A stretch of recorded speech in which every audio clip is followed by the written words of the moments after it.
Hey, thanks for checking us out, everybody. Tobin here with you. If you guys could subscribe here and subscribe to the Tobin and Leroy Show, which you can find on 560 WQAM's YouTube page.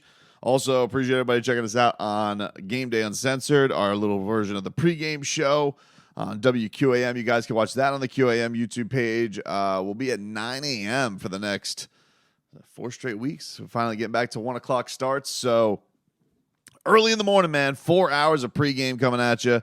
Hope you guys gonna check that one out. That'd mean a lot to me as well. Basking in it, everybody's basking in it, aren't you? I wonder if it's weird for anybody. If it's weird out there seeing all of the flowers that are out there for the Dolphins. Like, there is a piece of me that is like, this is great. I'm glad that the guys are finally getting the credit they deserve. You know, I'm always the person that will let you know, hey, Miami doesn't get enough credit. Miami doesn't get enough love. Certainly with the basketball team that didn't happen. Certainly with the hockey team that didn't happen. So to see people looking at what the Miami Dolphins have done, not that you couldn't, and be impressed is pretty cool. You know, I mean, like some of the people I could do without, Colin Cowherd and his herd hierarchy, that can kick the sharpest of rocks being atop that. The PFT guys going out there and, we told you they were going to win the division, and then, all the people in jet up. But it is cool to see the Dolphins get their flowers. This has been a pretty awesome thing to start this year, because while there were a lot of things out of both games really to clean up, I think that probably is one of the biggest things that gets you encouraged with this team, is that, man, I don't necessarily know if they've quite peaked yet. We obviously saw probably peak offense with Tua and Tyreek Hill week 1, but we definitely didn't see peak defense. And then the next week, the defense showed up in a huge way with arguably one of the most talented defenders being off of the team. So that to me is what's really encouraging. You haven't had your best lineman back. You haven't had your best corner back. You haven't had, your best pass rusher there for a game. And all of those things that you've dealt with, all that, as Mike McDaniel likes to say, adversity presenting opportunity. Well, Andrew Von Ginkel took that adversity, he turned it into an opportunity, and absolutely smoked Mac Jones and made him probably have nightmares throughout the weekend. Then you think about Raheem Mostert, everybody going out there guilty, saying, the Dolphins, it's nice. Mostert's nice. We all like Mostert, but, let's go get a star, baby. Let's go get Jonathan Taylor. Let's go get Saquon Barkley. Meanwhile, the stars are dropping left, right. Nick Chubb, awful injury. And man, that hit that Minkah Fitzpatrick put on him was brutal. Saquon Barkley banged up. And then meanwhile, the Dolphins have this, 31-year-old journeyman who came along for the ride with Mike McDaniel and is just killing it. And gotta tell you, man, the way Mike McDaniel was speaking about him this week, I got the goosies. I was like, man, that's like, you don't quite get what the special things are about Raheem Mostert. You know that he was fast as hell, but Mike McDaniel was just gushing about him, saying he's just better in all areas. Confidence, conviction. He's a little, his vision's better. He's more decisive. And as you guys could see last night, but it was very evident at the end of the season last year, he is a hard tackle. He pound for pound might be one of, if not the strongest person on the team, really. And he's just unique in that way. So I try to very much acknowledge when people live outside the curve and not just, because you don't want to be, I'd rather be the person that was like, yeah, see, I knew it.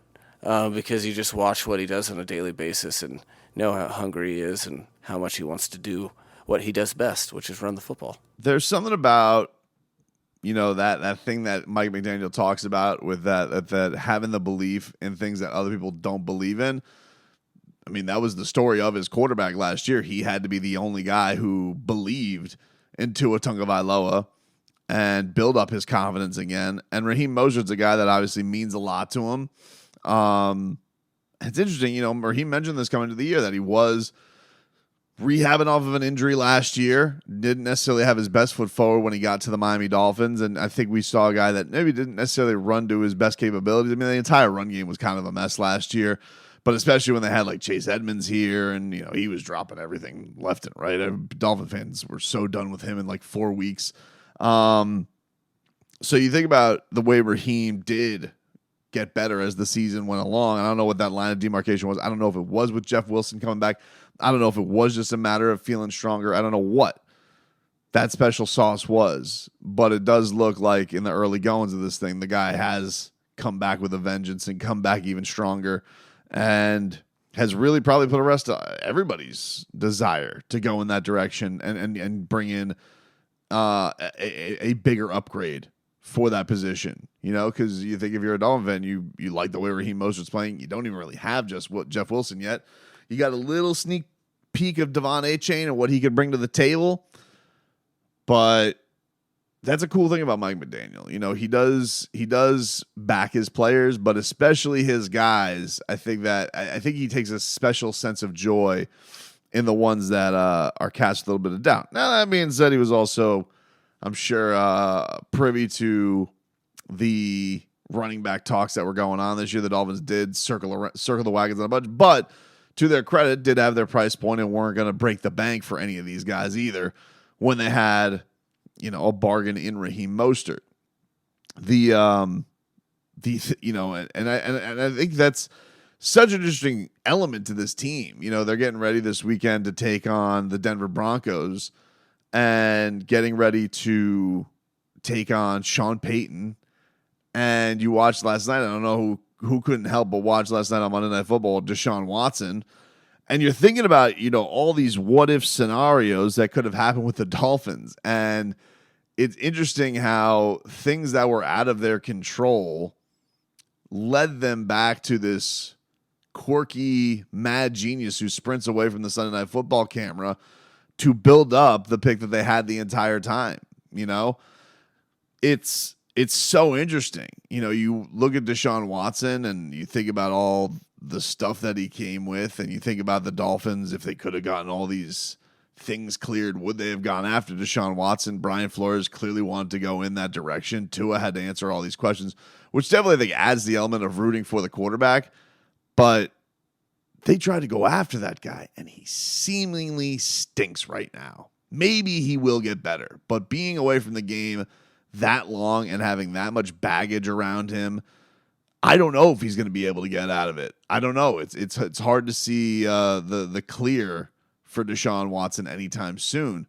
And then he's going to look across the sidelines, and you're going to see Sean Payton there, and you're going to think to yourself, man, what were the rumors that Sean Payton was going to come in here with Tom Brady, and that was going to be Stephen Ross's, super Uber team to go try and win a Super Bowl, bring in another genius head coach with high pedigree, with, of course, the best winner of them all, and try and do it that way. And while, yeah, that would have been cool, I think the Dolphin fan is starving for any type of winner and any type of real winning. Doing it this way with the coach that only interviewed with your franchise and doing it with the quarterback who, look, this fan base wanted them to tank for all these years. And you see the questions that were around him were like durability. Yeah, look at the sure thing in durability of Joe Burrow.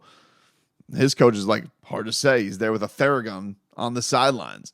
You look at Justin Herbert, who looked like he was going to take all of Tua's stuff, and everybody was saying, this is a colossal mistake. And the guy does nothing but take sacks at the end of games to end his team's chance to win.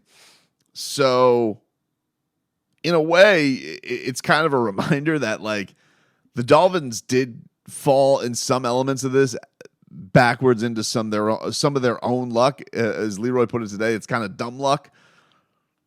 But whatever reason it was, they're here now. They're here now, and they seemingly have everybody believing.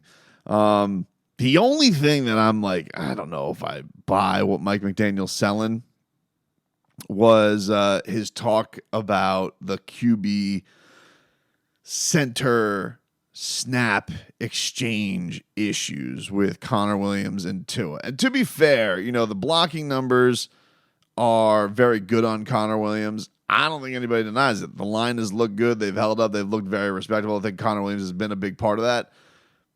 That's not the issue here. It's not. He has this huge responsibility to get the football to the quarterback, and those two are just dicey right now. My level of concern is 2/60th of the game. It's an odd thing to be concerned about because it's executed very well on so many occasions. So it's like everything else where you have to try to reverse engineer. Okay, well, how can we go this whole game with this happening? What is going on right now? And getting down to the fundamentals and technique and really the mindset of it. And, you know, you're fortunate when that stuff happens to have it happen early in the season for us to communicate and talk about, to get better from, and to have it happen in a win. You know, those are the best case scenarios that you're not always as fortunate to have those lessons be given to you in wins. All right. Well, I get it. You know, it is nice and fortunate that the Miami Dolphins have only faced these issues in wins. That's fine. However, there's a couple of things I just can't buy here from Mike McDaniel. The 2 for 60, whatever, the plays, right? Dude, there's usually no bigger detriment to a team's ability to win a football game than turnovers. And they have gotten really lucky that this has not gotten to even a bigger disaster point than it already has been. You know, they have been very, very fortunate in that regard. So I'm sure that the talks are a lot more urgency right now behind closed doors. Mike McDaniel's is not the type of guy that is going to do that to the media, but I would find it impossible for him not to be sweating it. I mean, even taking a knee, it was an issue the other day. They have to get it fixed. They have to get that fixed. They have to get it right, because these are the types of things that like will bite you in the ass, and you don't want them to bite you in the ass in the worst possible time. Same thing goes for Jason Sanders, you know, like with his kicking. It's just, that's, you know, that we've seen coming. The Connor Williams thing is a little bit odd because like this didn't feel as much like an issue last year, and now it is. I don't really know what the element is. I don't know if it's a mental thing. I don't know if they're doing different things for him where he's trying to get a jump. I'm not sure, but I want it fixed. I want it fixed. And as polite as Mike puts it there, you know, you could say 2 for 60, but if those two are a complete disaster, it'll cost you a game.